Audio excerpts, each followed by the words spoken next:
Bonjour, je m'appelle Sébastien Levray. Bienvenue sur le territoire du Val d'Ajol, situé dans le sud des Vosges. Je suis le fameux fondateur du jardinage entomologique, un concept biologique culturel à la base, destiné à préserver la biodiversité. Aujourd'hui, je vais vous proposer à fabriquer un nichoir pour abeilles sauvages, des abeilles solitaires. Ces petites abeilles-là, vous en avez déjà vu puisque si vous regardez bien dans les trous d'évacuation de fenêtres, quelquefois vous avez de la terre qui est tapissée et à l'intérieur vous avez eu une abeille qui est venue pondre ses œufs à l'intérieur. Quelquefois il y a même du nectar et du pollen qu'on peut extraire de ces évacuations.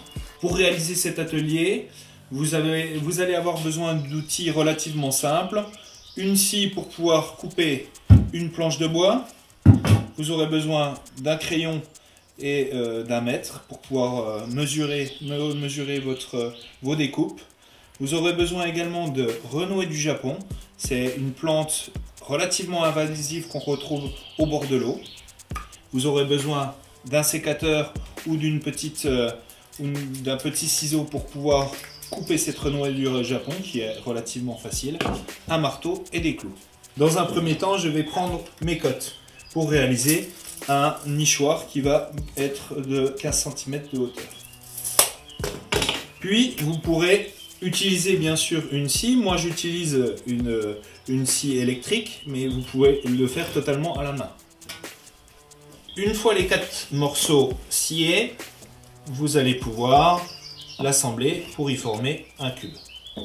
Je vais me munir de clous et de marteau pour pouvoir fixer mes planches. J'essaie d'aligner correctement mes deux planches et j'y insère le clou.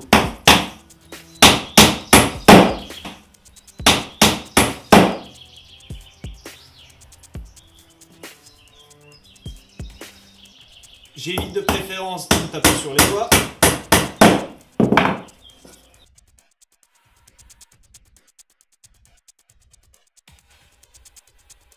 Le cube est enfin assemblé.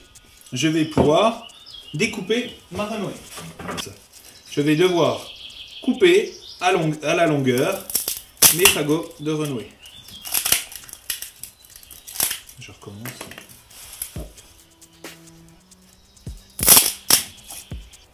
Une fois les fagots coupés, ce qui va être essentiel, ça va être de trier les fagots de petite, moyenne taille et grande taille.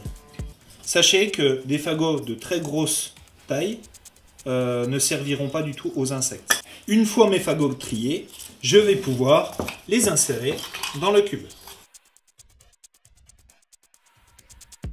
Une fois arrivé au-dessus, vous allez vous apercevoir que ça va commencer à être dur. Vous allez incliner votre nichoir sur le plat et finir à insérer les fagots de force munis de votre marteau. N'hésitez pas à en rajouter même si les fagots forcent pour éviter tout simplement qu'une fois installés, les fagots viennent à tomber au sol.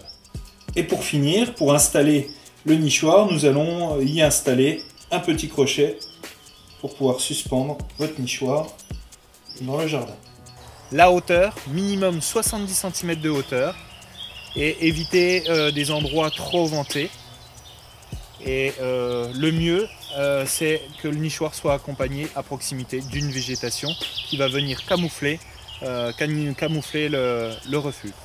Vous avez du monde à l'intérieur puisque on voit exactement que les entrées, les fagots, ont été tapissés de terre. J'espère en tout cas que ce petit atelier vous aura plu. N'hésitez pas notamment à nous faire part de vos petites créations et nous envoyer quelques photos sur le site de la Maison de l'Environnement. À très bientôt.